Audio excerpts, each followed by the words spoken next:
జున్ను అంటే మీలో ఎంతమందికి ఇష్టం నాకు కామెంట్ చేయండి. నేనైతే ఎక్కడన్నా పల్లెటూర్లోకి వెళ్తే ఖచ్చితంగా జున్ను పాలు ఉన్నాయా అని అడుగుతూనే ఉంటా. రోడ్డు మీద పాల డబ్బాలు వేసుకొని పోయేటోళ్ళని ప్రతి ఒక్కరిని అడుక్కుంటూనే ఉంటా.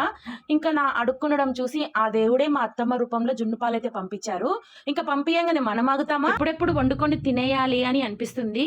ఇంకా నా ప్రాసెస్ అయితే ఈజీగానే ఉంటది. ఆల్మోస్ట్ అందరికి తెలిసిన ప్రాసెసే. 2 గ్లాస్ జున్ను పాలు, 1 గ్లాస్ నార్మల్ పాలు, 1 గ్లాస్ బెల్లం తీసుకోవాలి. మీకు స్వీట్నెస్ కొంచెం తక్కువ కావాలనుకుంటే కొంచెం తక్కువ వేసుకోండి. ఇంకా అవి మంచిగా బెల్లం కరిగిపోయినాక మనం వడగట్టుకోవాలి. ఎందుకంటే అందులో డస్ట్ అట్లా ఉంటుంది కదా, మనం వడగట్టుకోవడం వల్ల డస్ట్ అంతా వెళ్ళిపోతుంది.